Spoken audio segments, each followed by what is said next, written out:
My sister abandoned her 4-year-old son with me for a few hours, then texted from Vegas that she's never coming back. 6 months later, she had another baby that was immediately taken by CPS. I, 25F, still can't believe what happened over the past 2 weeks. Last Tuesday, my phone buzzed with a text from my older sister Rachel, 33F.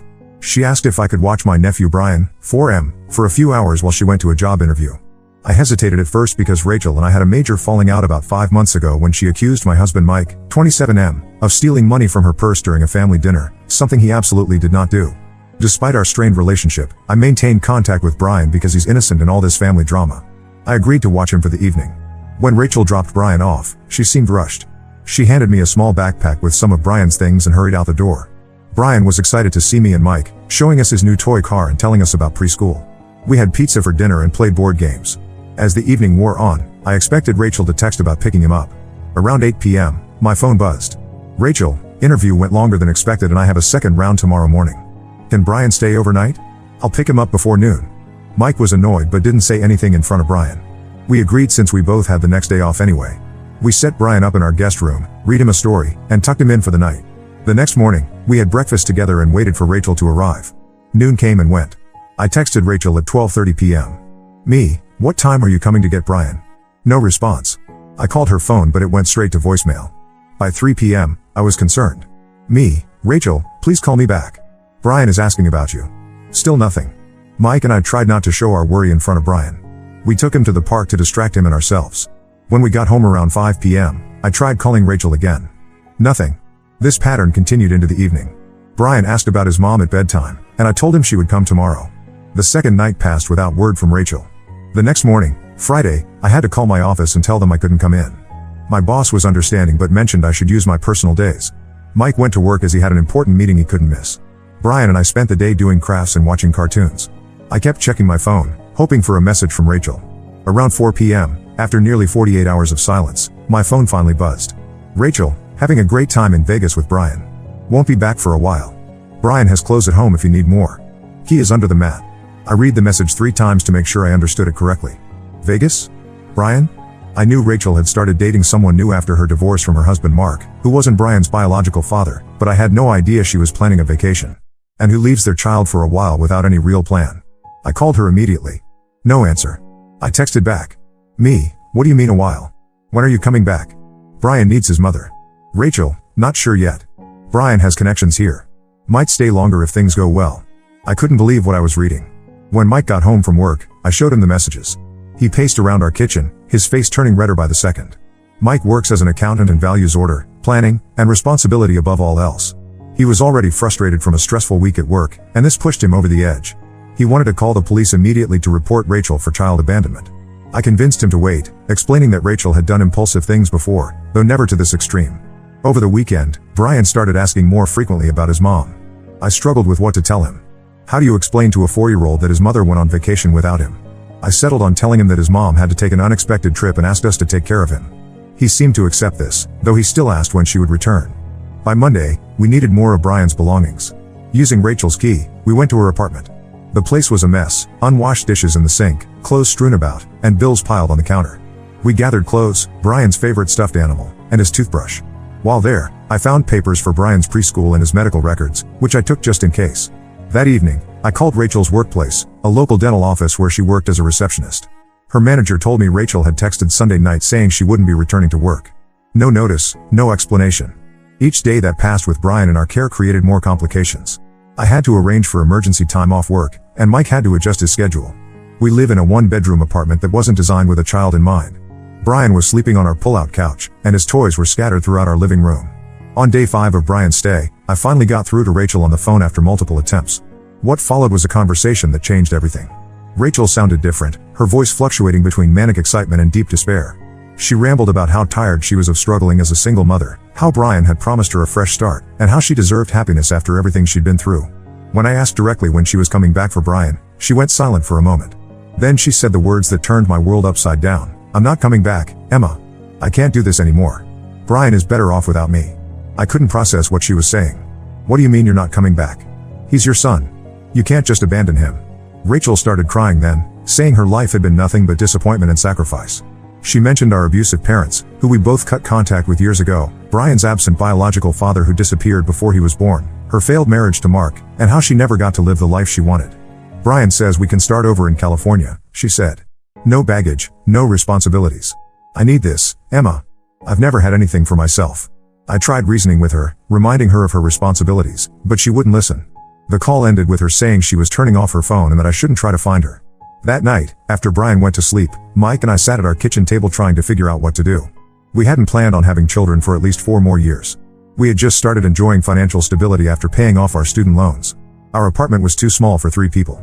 My job as a marketing coordinator demanded long hours, and Mike was up for a promotion that would require even more of his time. But beyond the practical concerns, there was a deeper issue. Mike had never wanted to be around Rachel since the money accusation incident. Rachel had a history of making false accusations against family members.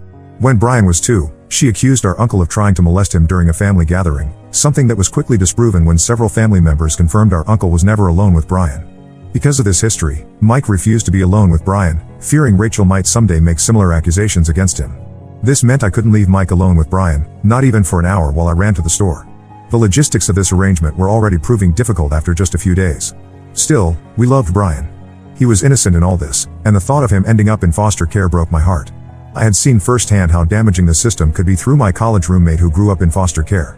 The story she told still haunted me. For days, we lived in this strange limbo, temporary guardians to a child whose mother had vanished. I tried contacting Rachel through every possible channel, but she had gone completely dark. Her social media accounts were deleted, and her phone went straight to voicemail. We consulted a lawyer friend who explained our options. We could report Rachel for abandonment and seek temporary custody through the courts. We could try to locate other family members who might take Brian. Or we could do nothing and continue caring for him informally, which the lawyer strongly advised against. Our family network was limited. My parents were not an option due to their history of abuse. Rachel and I had no other siblings.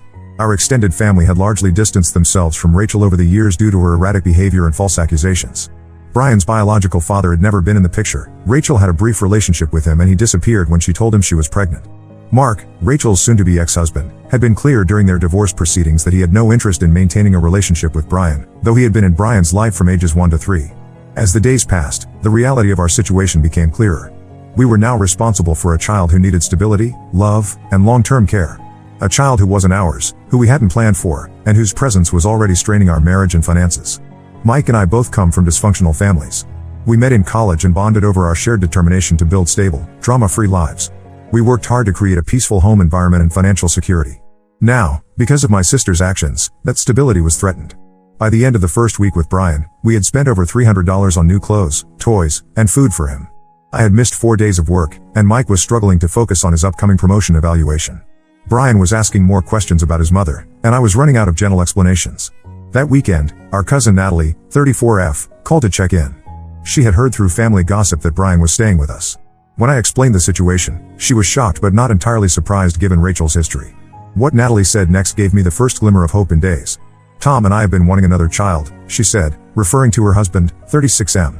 We've been talking about adoption for a while now. If you need help with Brian long term, we might be able to take him. Natalie and Tom lived in a suburban house about 2 hours away. They had a stable marriage, good jobs. Tom was an engineer, Natalie a stay-at-home mom, and a 2-year-old son. Natalie had previously looked into fostering and had completed some of the required courses before she became pregnant with their son. This conversation opened up a new possibility, one that would provide Brian with a stable home environment but still keep him within the family. I promised Natalie I would talk to Mike and get back to her. When I shared Natalie's offer with Mike, I could see the relief wash over his face. He suggested we take the weekend to think about it, but I could tell his mind was already made up. So was mine, if I was being honest with myself. The question now was, what was the right thing to do for Brian? And how would we navigate the legal process to make it happen? Update 1. 3 weeks have passed since my last post. So much has happened that I don't even know where to begin. After our conversation with Natalie and Tom about potentially taking Brian, Mike and I spent the whole weekend discussing our options. We made lists of pros and cons, calculated budgets, and even looked at larger apartments in our area. No matter how we approached it, the conclusion was the same. We weren't prepared to become instant parents to a 4-year-old, especially under these circumstances. The Monday after our decision, I called Child Protective Services, CPS, to report Rachel's abandonment of Brian. The intake worker asked detailed questions about the situation, and I provided all the information I had, including the text messages and the date Rachel left. They scheduled a home visit for the following day. 2 caseworkers came to our apartment and interviewed us separately. They observed Brian, who was watching cartoons in the living room, and took notes on our living situation. They explained that typically, their goal is family reunification, but given Rachel's explicit statement that she wasn't coming back, they would look into temporary custody arrangements while they investigated. The caseworkers asked if we were interested in becoming Brian's kinship caregivers. I explained that while we loved Brian, we weren't in a position to provide long-term care. I then mentioned Natalie and Tom's offer. The caseworkers took their information and said they would be in touch with them. That evening, my phone exploded with notifications.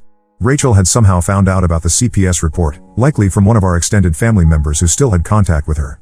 She sent a barrage of texts. "How dare you call CPS on me? I trusted you to watch him for a while. I'm going through a hard time and this is how you repay me? I'll make you regret this."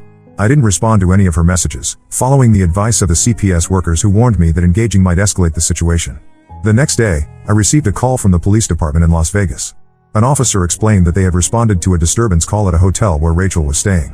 According to the officer, Rachel had threatened self-harm after learning about the CPS investigation. She was being taken to a local hospital for psychiatric evaluation. The officer asked if I knew Brian, Rachel's boyfriend. I said I had never met him and only knew his name. The officer informed me that Brian had left the hotel before police arrived and they were trying to locate him as a potential witness. The news of Rachel's hospitalization hit me hard. Despite everything, she was still my sister. I contacted the hospital but was told they couldn't provide information due to privacy laws. All they could confirm was that she was there and receiving treatment. 2 days later, while at work, I received a call from a number I didn't recognize. It was Rachel, calling from the hospital. Her voice was flat, almost emotionless, likely due to medication. What she said next chilled me to the bone. She threatened to harm my pets, to call my employer with false accusations, and to make sure Mike and I paid for betraying her. I recorded part of the call and immediately reported it to both the hospital staff and the CPS caseworker handling Brian's case. The CPS caseworker explained that Rachel's threats, combined with her psychiatric hold, strengthened the case for emergency custody placement. They expedited the background checks on Natalie and Tom and arranged for a home study. Meanwhile, Brian was becoming increasingly confused about the situation. He had nightmares and asked for his mom constantly. I tried to explain things in age-appropriate ways, telling him that his mom was sick and needed help, and that he would be staying with us for a while longer, and then probably with cousin Natalie and her family. The emotional toll was immense. I found myself crying in the shower so Brian wouldn't see. Mike was working late to make up for time lost due to our new responsibilities, and the strain was showing on both of us. We had our first major argument since Brian arrived, a heated discussion about finances that ended with Mike sleeping on the couch. A week after Rachel's hospitalization, she was released. I learned this from Mark, her soon-to-be ex-husband, who called to tell me Rachel had shown up at his apartment. According to Mark, she was distraught and had nowhere else to go, so he let her stay. He asked what had happened with Brian. I gave him a brief explanation and suggested he encourage Rachel to cooperate with CPS for Brian's sake. Mark sounded exhausted. He explained that while he cared about Rachel's well-being, he couldn't be involved in her drama anymore. He had already filed the final divorce papers and was waiting for them to be processed. He did mention that Rachel was supposed to be taking medication and attending outpatient therapy sessions, but he wasn't sure if she was following through. Around the same time, Natalie and Tom's home study was completed and approved. CPS determined they would be appropriate kinship caregivers for Brian. They scheduled a transition meeting where all parties, Mike and I, Natalie and Tom, the CPS workers, and Brian, would meet to discuss the next steps. The meeting was held at the CPS office. Brian was taken to a playroom with a child specialist while the adults talked. The plan was for Brian to spend an overnight visit with Natalie and Tom that weekend, followed by a full week visit, and then permanent placement if all went well. I felt a complex mix of emotions during that meeting. Relief that Brian would have a stable home with family who wanted him. Guilt that we weren't taking him ourselves. Worry about how he would adjust to yet another change. Anger at Rachel for putting all of us in this position. The first overnight visit went surprisingly well. Brian knew Natalie from previous family gatherings and quickly bonded with her son. When we picked him up the next day, he was excited to tell us about the playground in their backyard and the pancakes Tom had made for breakfast. As we were preparing for the week-long visit, CPS called with troubling news. Rachel had found out about the placement plan with Natalie and Tom and had shown up at their house, demanding to see Brian. Thankfully, Brian wasn't there at the time. Tom had asked her to leave, and when she refused, he called the police. By the time officers arrived, Rachel had left. This incident led to an emergency hearing where the judge granted temporary custody to Natalie and Tom with an order of protection that prevented Rachel from approaching their home. The CPS worker explained that if Rachel wanted visitation, she would need to engage with services and petition the court. The day we drove Brian to Natalie and Tom's house for his extended stay, I couldn't stop the tears. Brian was confused by my reaction and asked why I was sad. I told him I would miss him but was happy he was going to have fun with his cousin. I promised to call him every day and visit soon. The 2-hour drive back home was silent. Mike and I both felt the weight of what had happened. Our once ordered life had been turned upside down, and now we were left to pick up the pieces. As we entered our apartment, the sight of Brian's toy car on the coffee table nearly broke me. That night, Rachel called again. She spoke in a low, controlled voice that was somehow more frightening than her previous outbursts. She said she knew where I worked, where Mike worked, and that she would make us sorry for stealing her son. I hung up and called the police to report the threats. The officer who took my statement was sympathetic but explained there wasn't much they could do unless Rachel actually attempted to harm us. They advised us to document any contact from her and to consider our own restraining order. The next day, my boss called me into her office. Someone had sent an email to the entire company claiming I had stolen money from clients. The email came from an anonymous address but included details only Rachel would know. IT was able to trace the email to a public library computer in our city, confirming Rachel was back in town. Mike's workplace received a similar message. Fortunately, both our employers were understanding once we explained the situation. My boss even offered to give me flexible hours if I needed to deal with legal matters related to the case. A week after Brian went to stay with Natalie and Tom, we had our first video call with him. He seemed happy, showing us his new room and the toys he played with. Natalie reported that he had some difficult moments, especially at bedtime when he asked for his mom, but overall he was adjusting well. Rachel's behavior became increasingly erratic. She alternated between threatening messages and pleading ones, begging me to help her get Brian back. She claimed she had made a mistake, that Brian had manipulated her, and that she was ready to be a mother again. I forwarded all messages to CPS and the police but didn't respond to her directly. When I last spoke with a CPS caseworker, she explained that Rachel would need to complete a series of requirements before reunification would be considered: stable housing, steady employment, parenting classes, regular therapy, and clean drug tests. So far, Rachel had made no effort to meet these requirements. Instead, Rachel focused her energy on harassing us. She created fake social media profiles to spread rumors about Mike and me. She left dozens of voicemails ranging from tearful apologies to vicious threats. The police took reports but said they couldn't arrest her unless she made specific death threats or attempted to act on her general threats. Last weekend, we discovered someone had slashed the tires on Mike's car. We couldn't prove it was Rachel, but the timing, right after we blocked her newest phone number, was suspicious. We installed security cameras around our apartment and began documenting every unusual incident. Throughout all this chaos, Mike and I tried to maintain some semblance of normalcy. We went back to work, continued our weekly dinner dates, and even attended a concert we had tickets for months ago. But the shadow of recent events hung over everything. Yesterday marked 3 weeks since Rachel first left Brian with us. 3 weeks that changed the course of multiple lives. 3 weeks that tested our marriage, our principles, and our limits. I still don't know if we made the right decisions, but I believe Brian is in a good place now. And that has to be enough. Update 2. It's been 2 months since Brian went to live with Natalie and Tom, and much has changed in everyone's lives. Brian has settled into a routine with Natalie and Tom. He started attending a preschool near their home and has made friends with neighbors' children. According to Natalie, he still asks about his mom occasionally, but less frequently than before. They've established a good system for handling these questions, acknowledging his feelings while keeping explanations age-appropriate. Mike and I have visited Brian 3 times. Each visit gets easier as he becomes more comfortable in his new home. During our last visit, he proudly showed us his new bedroom, completely decorated with dinosaur-themed items. He seems happy, which brings us immense relief. The legal situation has progressed as well. The court granted Natalie and Tom temporary guardianship of Brian for 6 months, after which they can apply for permanent guardianship if circumstances haven't changed. Rachel was given the opportunity to contest this arrangement but failed to appear at the hearing. Speaking of Rachel, her behavior has been unpredictable. After her initial barrage of threats and harassment, she went quiet for about 3 weeks. Then she resurfaced with a seemingly different attitude. I received an email from her claiming she had gotten help and was working on meeting the requirements set by CPS. She asked to meet with me to discuss Brian's future. Against Mike's advice, I agreed to meet her in a public coffee shop. Rachel looked different when I saw her, thinner, with dark circles under her eyes. She was living with Mark again, though they were still proceeding with their divorce. According to her, Brian had taken most of her money and disappeared after she was hospitalized in Las Vegas. During our meeting, Rachel vacillated between accepting responsibility and blaming others for her situation. One moment she would admit she made a terrible mistake leaving Brian, the next she would blame me for overreacting by calling CPS. She insisted she was taking her medication and seeing a therapist twice a week, though I had no way to verify this. The most concerning part of our conversation came when she asked about Brian's current location. I had deliberately avoided telling her exactly where Natalie and Tom lived, giving only the general area. When I deflected her questions, her demeanor changed noticeably. Her eyes hardened and she muttered something about finding out herself. I reported this conversation to both the CPS caseworker and the police officer handling our harassment complaints. They advised continuing to limit information shared with Rachel and to maintain the safety measures we had implemented. A week after our coffee shop meeting, Natalie called in a panic. Someone had tried to pick Brian up from preschool claiming to be his mother. Thankfully, the school had strict protocols and knew about the custody situation. They refused to release Brian and called Natalie immediately. By the time Natalie arrived, the woman, presumably Rachel, had left. The school filed a police report and enhanced their security procedures. This incident led to another court hearing where the judge issued a stronger protective order prohibiting Rachel from coming within 500 feet of Brian, Natalie and Tom's home, or Brian's preschool. The judge also ordered a mental health evaluation for Rachel before any visitation would be considered. Rachel's response to these developments was to escalate her harassment of us. She created multiple fake email accounts to bypass our blocks. She spread rumors in our apartment complex that we were under investigation for child abuse. She even contacted some of my clients with false claims about my work ethics. Each incident was reported and documented, but individually they weren't enough for serious legal consequences. The stress began affecting Mike's health. He developed insomnia and started having panic attacks. His doctor prescribed anti-anxiety medication and suggested therapy. His performance at work suffered, and the promotion he had been working toward was given to someone else. Our marriage faced challenges too. We argued more frequently, usually about small things that wouldn't normally bother us.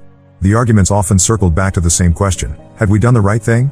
Should we have tried harder to keep Brian with us? I found myself questioning our decision many times, especially after video calls with Brian when he seemed so happy and innocent. Mike remained confident we had made the right choice, particularly after Rachel's escalating behavior confirmed his fears about her instability. Last month brought another complication. Mark called to inform me that Rachel was pregnant. The father was Brian, the boyfriend from Las Vegas.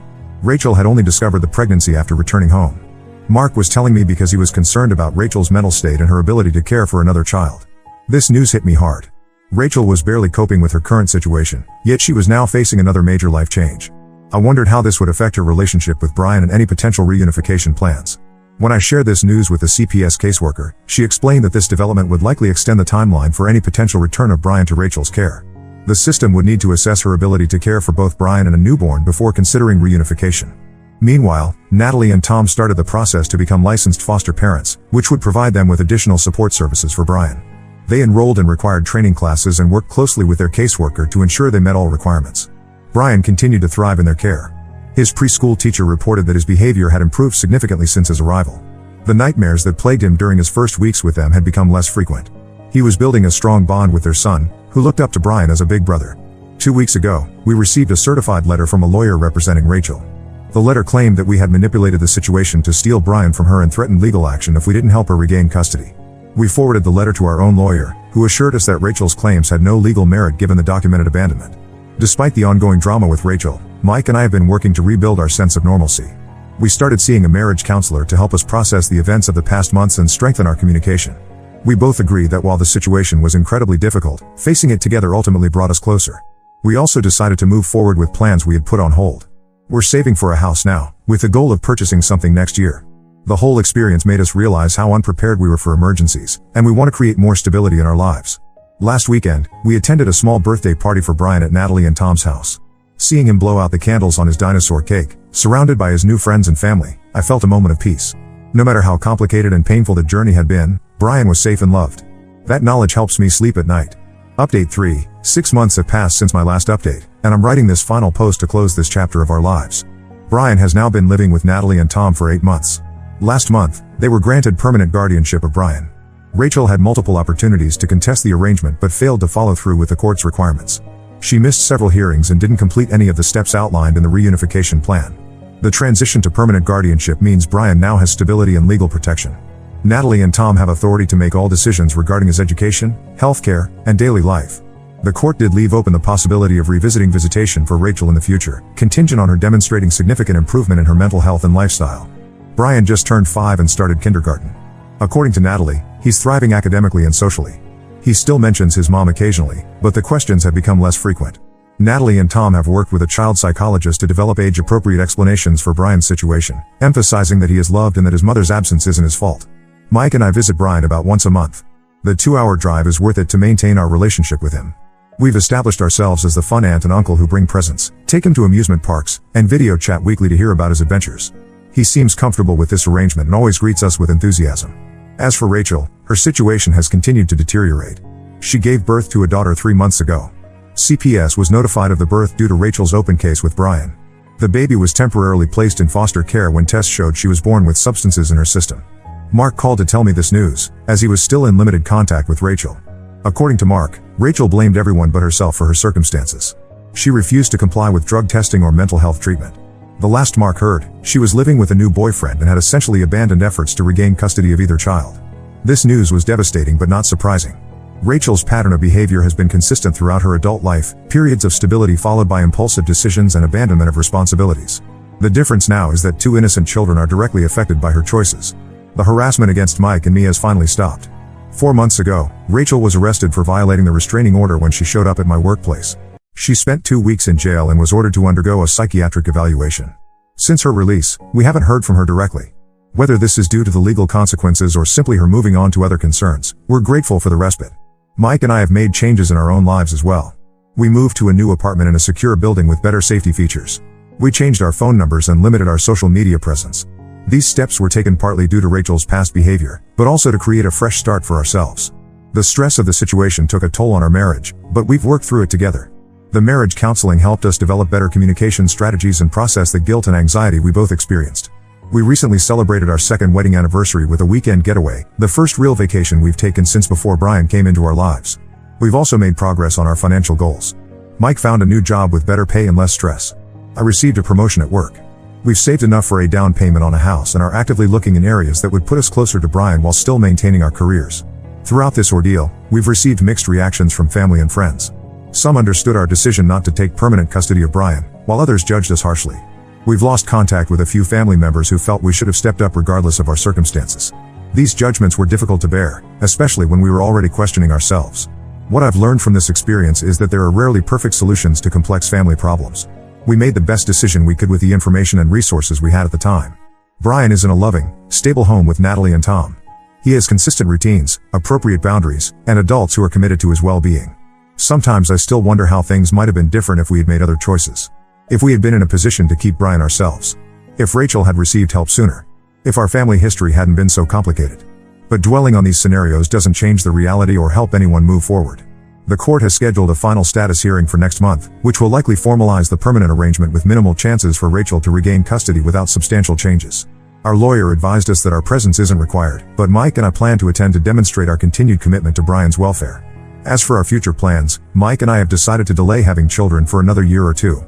We want to process our experiences fully and establish our new home before taking that step. When we do have children, Brian will be their cousin, and we'll make sure they know and love each other as family. I still think about that Tuesday when Rachel dropped Brian off for what she knew would be the last time. How differently things might have turned out if she had been honest about her intentions or if we had recognized the signs earlier. But focusing on those thoughts only leads to more pain. Instead, I try to look forward to Brian's bright future with Natalie and Tom, to rebuilding our own lives, and to creating a new normal that includes our nephew in a meaningful way. This isn't the happy ending anyone would have chosen, but it's an ending with hope. Brian is safe. Mike and I are healing. And somewhere out there, I hope Rachel finds the help she needs. Thank you to everyone who has followed this journey and offered support and advice along the way. Your perspectives helped us navigate the most difficult decision of our lives. Now let's move to the next story. Story 2. I exposed my sister's affair with my husband at our family reunion. A year later, they're having a baby and my parents want me to play happy family. I, 32F, have been married to Alex, 34M, for 5 years. Our story began in college, where we met during a charity event. I was volunteering at a booth for animal rescue, and Alex came by to donate. We struck up a conversation about our shared love for dogs, and things just clicked. After graduation, we started dating seriously, and 3 years later, we tied the knot in a beautiful ceremony surrounded by friends and family. Growing up, my relationship with my older sister Jenna, 35F, was always complicated. We're only 3 years apart, but it often felt like we were from different planets. Jenna was the outgoing, popular one, while I was more introverted and focused on my studies. Our parents, both hardworking middle-class folks, always tried to treat us equally, but Jenna seemed to resent me for some reason. I remember one incident when I was 14 and Jenna was 17. I had just won a regional science fair, and my parents took us out to celebrate. Throughout the dinner, Jenna kept making snide remarks about how being a nerd wouldn't get me anywhere in life. When my parents scolded her, she stormed out of the restaurant. It was supposed to be my special night, but it ended with everyone feeling miserable. This pattern continued throughout our teenage years and into adulthood. When I got into a prestigious university, Jenna suddenly decided she wanted to go to college too, even though she had always said higher education wasn't for her. She applied to the same school but didn't get in, which only seemed to fuel her resentment. When I introduced Alex to my family, Jenna's reaction was strange. She was overly friendly with him, almost flirtatious, which made me uncomfortable. But Alex assured me it was nothing, and I wanted to believe him. After all, despite our differences, Jenna was my sister. I never thought she would betray me in the worst possible way. Last year, I started noticing changes in Alex's behavior. He was always on his phone, working late, and being secretive. At first, I brushed it off. Alex had recently started a new job at a tech startup, and I thought he was just stressed and adjusting to the new workload. But as weeks turned into months, my suspicions grew. I hate to admit it, but I eventually broke down and snooped through his phone one night while he was asleep. What I found shattered my world. There were hundreds of messages between Alex and Jenna, dating back several months. They were clearly having an affair. The messages were explicit and left no room for doubt. I felt sick to my stomach. Not only was my husband cheating on me, but he was doing it with my own sister. I didn't confront them immediately. A part of me hoped it was all a misunderstanding, that there was some logical explanation. But deep down, I knew the truth. I decided to gather more evidence. I installed a hidden camera in our living room and bedroom. I know it's not legal, but I was desperate. Over the next few weeks, I caught them in the act multiple times when I was supposed to be at work. Each time I watched the footage, I felt a piece of my heart die. The two people I should have been able to trust the most in this world had betrayed me in the worst possible way. I thought about the family dinners where Jenna would sit across from me, smiling and asking about my life, all while sleeping with my husband behind my back. I thought about the nights Alex would come home late, claiming he was working, when in reality he had been with my sister. I was devastated and angry. My first instinct was to confront them, to scream and shout and demand answers. But a part of me wanted revenge. I wanted them to feel the same pain and humiliation I was feeling. So, I waited until our annual family reunion, which was scheduled a month later. All our relatives would be there, including our parents, aunts, uncles, and cousins. The family reunion had always been a big deal in our family. It was a tradition started by our grandparents decades ago, a way to keep the family close despite distance and busy lives. This year, it was being held at my parents' house, the same house where Jenna and I had grown up. On the day of the reunion, I acted normal. I helped my mom set up the food, laughed at my dad's bad jokes, and even managed to make small talk with Jenna and Alex. My heart was pounding the entire time, knowing what was about to happen. When everyone had gathered in the living room after dinner, I asked for their attention. I said I had a special video to share of Alex and me. My Aunt Sandra, always the romantic, gushed about how sweet it was that we had made a couple's video. If only she knew.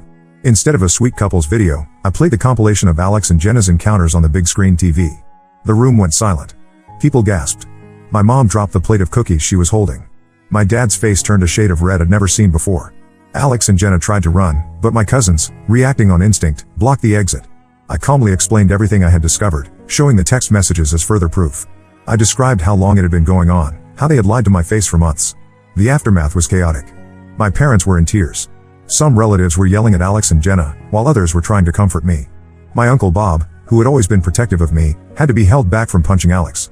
Alex begged for forgiveness, saying it was a mistake and that he loved me. He claimed Jenna had seduced him, that he had been weak.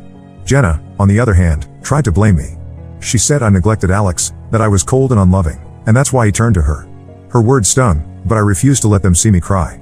I filed for divorce the next day. Most of my family supported me, but my parents were torn. They were angry at Jenna and Alex but also upset that I had exposed everything so publicly. They said I should have handled it privately to avoid embarrassing the family. But I stood my ground. I told them that Alex and Jenna were the ones who should be embarrassed, not me. It's been a month since the incident. Alex moved out, and I haven't spoken to Jenna since. Some family members think I went too far by exposing them at the reunion. They say I could have confronted them privately and spared the family the embarrassment. But I don't regret my actions. I believe they deserve to be exposed for their betrayal. Every day is a struggle. I wake up and for a split second, I forget what happened. Then reality comes crashing down, and the pain feels fresh all over again. But I'm trying to stay strong. I'm focusing on my job, spending time with friends who have been supportive, and trying to rebuild my life. I know the road ahead will be tough. The divorce proceedings will be messy, and family gatherings will be awkward for years to come. But I refuse to let Alex and Jenna's actions define me. I refuse to be a victim. So, Reddit, Ida for exposing my sister's affair with my husband in front of our entire family? Update 1. It's been 3 months since my last post, and a lot has happened. First, I want to thank everyone for their support and advice. Your words have been a lifeline during some of my darkest moments. The divorce proceedings are underway, and it's been a roller coaster of emotions. Alex initially tried to contest it, claiming that I violated his privacy by recording him without consent. My lawyer, a tough-as-nails woman named Melissa, advised me that while the recordings might not be admissible in court, the text messages were enough evidence for a fault-based divorce. When Alex realized he had no chance of reconciliation or winning in court, he agreed to an uncontested divorce. But that doesn't mean he's made it easy. He's been trying to manipulate me emotionally, sending long emails about how sorry he is and how much he misses me. One day he's begging for forgiveness, the next he's angry and blaming me for ruining his life. It's exhausting. Jenna, on the other hand, has been relentless in her attempts to paint herself as the victim. She's been spreading lies about me to anyone who will listen.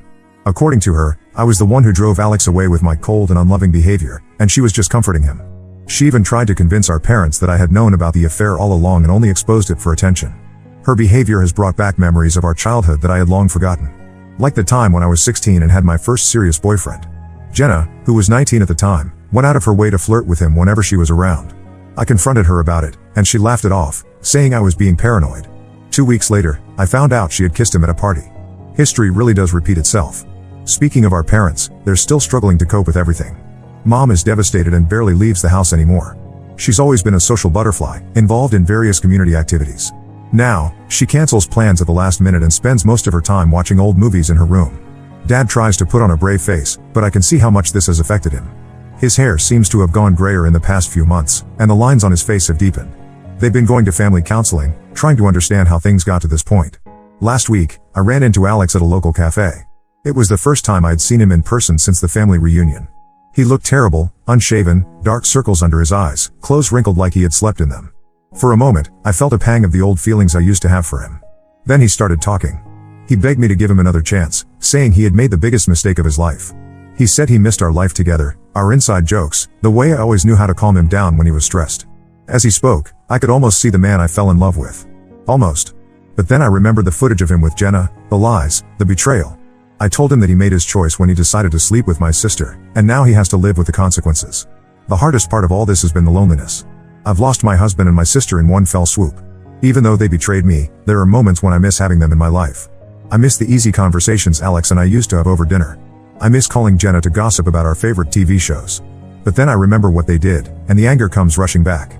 I've started seeing a therapist to help me process everything. Her name is Dr. Chen, and she's been incredibly helpful.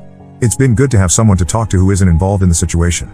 She's been helping me work through my trust issues and teaching me how to set boundaries. We've been exploring my childhood and my relationship with Jenna, trying to understand the root of our issues. One positive thing that's come out of this mess is that I've reconnected with some old friends. My college roommate, Sarah, reached out after hearing what happened.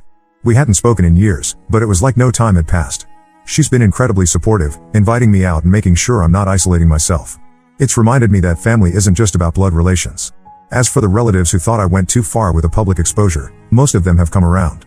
My Aunt Linda, who initially criticized me, called to apologize. She said she reacted out of shock but now understands why I did what I did. She shared that her own husband had cheated on her years ago, and she wished she had had the courage to stand up for herself the way I did. I'm taking things one day at a time. Some days are better than others. I'm focusing on my career and have thrown myself into a big project at work. We're developing a new software that could revolutionize the way small businesses handle their accounting. It's challenging and exciting, and it helps keep my mind off everything else. I still stand by my decision to expose Alex and Jenna. Yes, it was dramatic and public, but I believe they needed to face the consequences of their actions. The truth would have come out eventually, and at least this way, I was able to control the narrative. I refuse to be ashamed or to let them make me feel like I'm the one who did something wrong. As I navigate this new chapter of my life, I'm trying to focus on the future. I'm rediscovering who I am as an individual, not as Alex's wife or Jenna's sister. It's scary, but also liberating. I'm learning to trust myself again, to believe in my own strength and resilience. Whatever comes next, I know I can handle it. Update 2. It's been 6 months since my last update, and life has taken some unexpected turns. The divorce is finally finalized, and I'm officially a single woman again. It's a bittersweet feeling, relief mixed with sadness for what could have been. I keep thinking about the life Alex and I had planned together, the children we talked about having, the house we wanted to buy. It's strange to think that none of that will happen now, at least not with him. Alex moved out of state for a new job. I heard through mutual friends that he's been struggling to adjust to his new life. Apparently, he's been drinking a lot and has already been warned about his performance at work. Part of me feels a twisted sense of satisfaction knowing he's unhappy, but mostly, I just feel indifferent. He's no longer a part of my life, and I'm okay with that. Jenna, on the other hand, has been causing more drama. She showed up at my workplace last month, making a scene in the lobby. She was crying and screaming about how I had ruined her life, how I had turned the family against her. My coworkers were shocked. I hadn't told many of them about what had happened. Security had to escort her out, and my boss called me into his office afterwards. I ended up having to explain the whole sordid story. Thankfully, he was understanding, but it was humiliating to have my personal life on display like that. I've since filed a restraining order against Jenna. It breaks my heart that it's come to this, but I need to protect myself. The day I went to the courthouse to file the paperwork, I ran into our childhood neighbor, Mrs. Peterson. She asked how Jenna and I were doing, saying she always thought we were such close sisters. I didn't have the heart to tell her the truth, so I just mumbled something about us both being busy with work. It made me think about all the times Jenna and I had played in Mrs. Peterson's yard as kids, how she would bring us cookies and lemonade on hot summer days. How did we go from that to this? Our parents are still caught in the middle of all this. Mom's health has taken a turn for the worse. The stress of everything has exacerbated her heart condition. She was hospitalized last week, and it was touch and go for a while. I spent nights sitting by her hospital bed, holding her hand and remembering all the times she had done the same for me when I was sick as a child.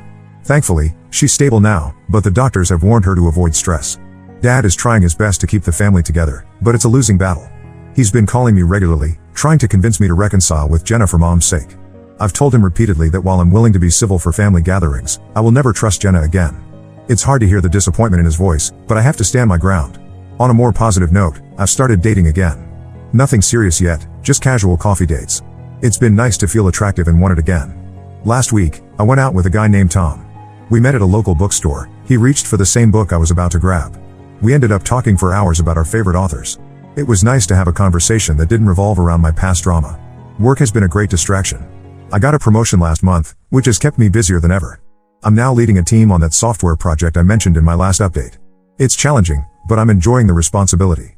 I'm grateful for the distraction and the sense of accomplishment it brings. I've also started volunteering at a local women's shelter.